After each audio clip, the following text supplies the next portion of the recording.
Dan pada intinya melalui ayat-ayat yang berkaitan dengan perintah Allah untuk kita melakukan traveling, perjalanan itu intinya adalah untuk mengantarkan kita sebagai umat Islam ini menuju pada satu titik kejayaan sebagai umat akhir zaman dengan banyak mengambil pelajaran dari apa yang sudah terjadi pada umat-umat di masa yang lampau.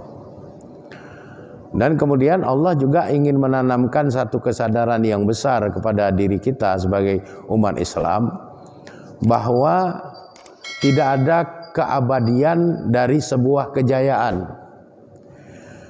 Jadi tidak ada keabadian dari sebuah kejayaan. Kalau sudah pasang, pasti akan ada masa-masa surut.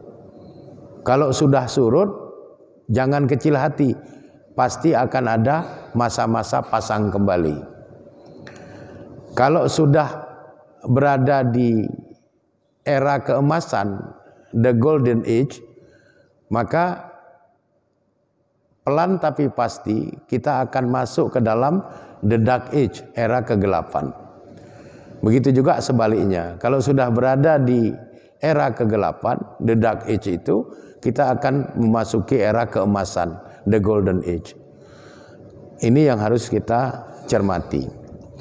Sehingga para ulama mufassir mu'tabar dari kalangan Ahlus Sunnah wal Jamaah itu mengaitkan ayat-ayat Allah yang menyangkut dengan perintah kita disuruh melakukan perjalanan itu dengan surat Ali Imran, surat ketiga ayat 140. Di dalam surat Ali Imran 140 ini Allah berfirman, wa tilkal ayyamu nudawiluha bainan nas. Dan hari-hari itu, kata Allah, nudawiluha, kami pergilirkan dia hari-hari itu bainan nas, di antara manusia. Jadi baik secara person maupun secara kolegial, secara populasi masyarakat, yang namanya kejayaan itu dipergilirkan, baik secara pribadi maupun secara komponen masyarakat. Satu masa tertentu kita jaya, di masa yang lain nanti kita mengalami keterpurukan. Di satu masa kita jaya di sini, di masa yang lain kita mengalami kemunduran di sana, atau mengalami kemunduran di sana, mengalami kemajuan di sini. Seperti misalnya kita pelajari era kejayaan Andalus. Era kejayaan Andalus itu sekitar 6 abad. Itu era kejayaannya, dan puncaknya di sekitar 3 abad, abad ke-7 sampai abad ke-10 Masehi. Luar biasa Andalus. Kemudian mengalami masa surut. Islam nyaris hilang dari tanah Andalus, berubah menjadi tanah orang Katolik. Dan sejak mulai tahun 70-an, Islam mulai perlahan-lahan kembali bangkit di tanah Andalus. Dan sekarang jumlah populasinya terus berkembang. Jadi setelah the golden age, era keemasan, masuk ke era the dark age, era kegelapan. Ini sekarang pelan-pelan sejak tahun 70-an Andalus sudah mulai kembali menuju kepada era kejayaannya. Bahkan tokoh-tokoh muslim Andalus di Spanyol itu sekarang sudah mulai sangat diperhitungkan oleh tokoh-tokoh non-muslim. Ini sebagai pertanda era keemasan itu akan kembali hadir. Jadi ini semua hendaknya bisa menjadi pelajaran bagi kita. Kemudian menyangkut dengan Ashabur Ras. Ashabur Ras ini diceritakan di dalam Al-Quran pada 2 surat. Yang pertama di dalam surat Al-Furqan, surat ke-25 ayat 38. Yang kedua di dalam surat Qaf, surat ke-50 ayat 12. Jadi hanya ada 2 surat dan 2 ayat di dalam Al-Quran itu yang bercerita tentang Ashabur Ras. Di dalam surat Al-Furqan, surat ke-25 ayat 38, Allah berfirman, Wa'adan wa samuda wa ashabur ras wa qurunan baina zalika katsira. Artinya, dan kami binasakan kaum Ad, kami binasakan kaum Samud, kami binasakan penduduk Ras, dan banyak lagi generasi-generasi di antara kaum-kaum tersebut. Jadi kita lihat kaum Ad. Kaum Ad ini kaumnya Nabi Hud yang durhaka kepada Nabi Hud. Kemudian dihancurkan oleh Allah dengan didatangkan angin yang memiliki kecepatan yang sangat tinggi, sehingga saking tingginya kecepatan angin itu, tubuh dari kaum Ad ini berlobang seperti dimakan ulat. Jadi terpaan angin itu membuat berlobang tubuh kaum Ad itu, sehingga akhirnya mereka punah. Begitu juga dengan kaum Samud, kaumnya Nabi Soleh. Ini juga karena kedurhakaannya kepada Allah, mereka dimusnahkan dengan Allah hadirkan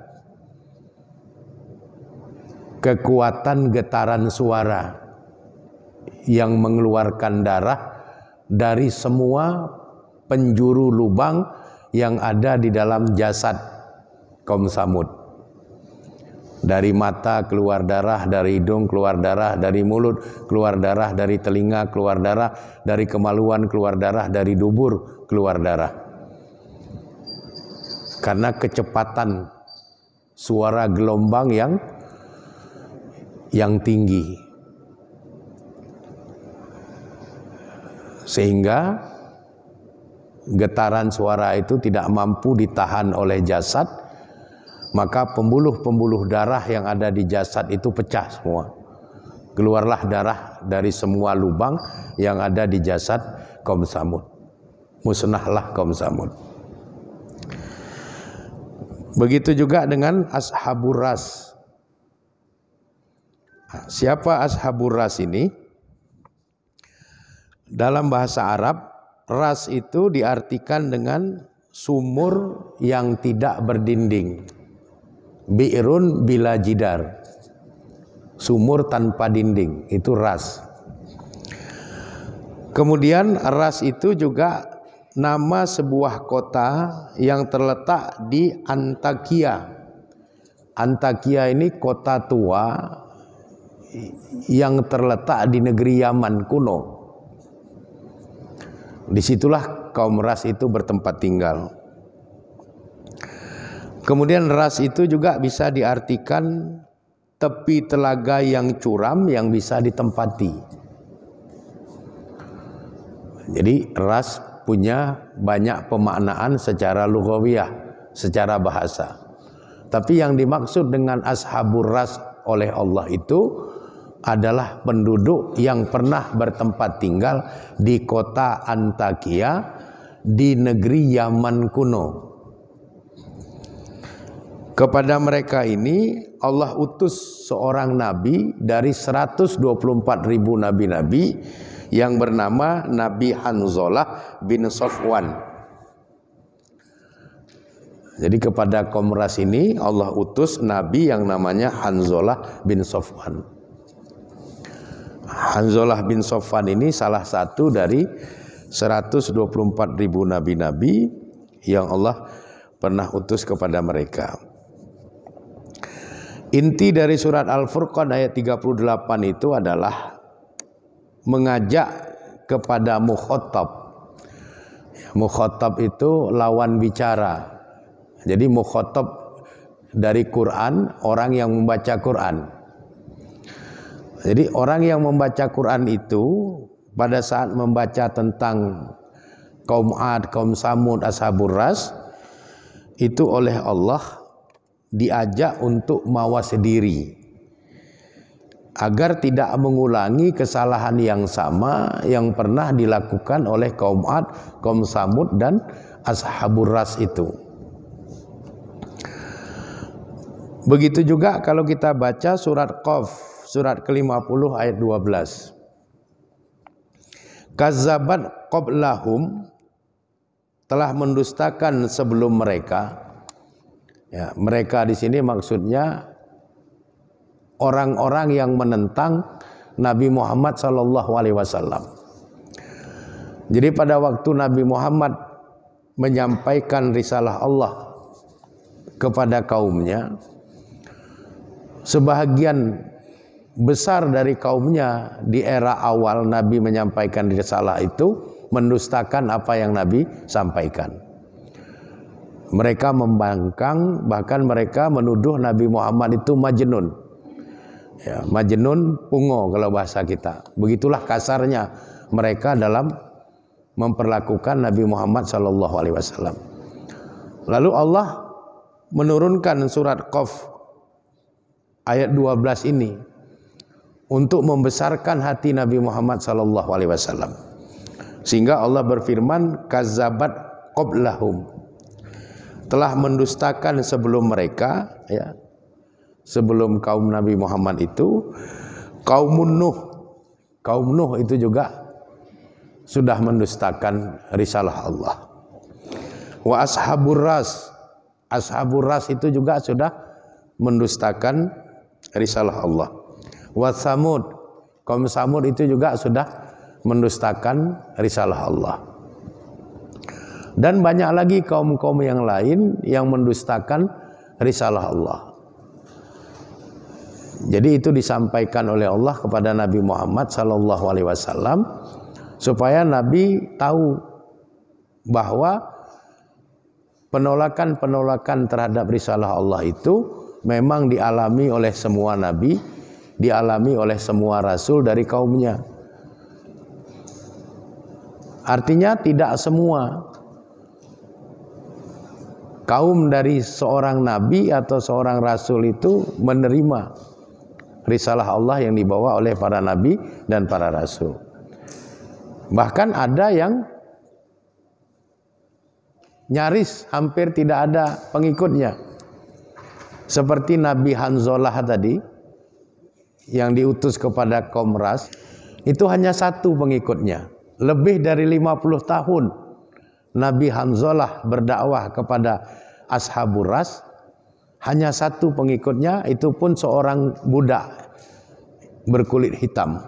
Sehingga kalau nanti Allah murka kepada mereka, maka itu sesuatu hal yang wajar. Begitu juga banyak umat-umat yang lain. Ada Ashabul Aikah, umat Nabi Syuaib, yang juga dibinasakan oleh Allah karena kedurhakaan mereka. Ada kaum Sodom dan Gomorrah, umat Nabi Lut. Ada kaum Tuba, Al-Himyar. Ini semua dimusnahkan oleh Allah karena kedurhakaan mereka kepada Allah Subhanahu wa taala. Kemudian kembali kepada Nabi Hanzalah tadi yang diutus kepada Ashabur Ras. Siapa Nabi Hanzalah itu? Nabi Hanzalah nama lengkapnya adalah Hanzalah bin Safwan bin Asur bin Al-Haris bin Himyar bin Qatan bin Yahuda. Jadi Nabi Hanzalah ini masih merupakan anak keturunan Nabi Yakub alaihissalam. Jadi Yehuda, kalau orang-orang Bani Israel yang tinggal di wilayah Tiberias, ini menyebutnya dengan Yehuda. Tapi orang-orang Bani Israel secara umum ini menyebutnya Yahuda. Dari kata itulah kemudian nanti muncul kata Yahudi.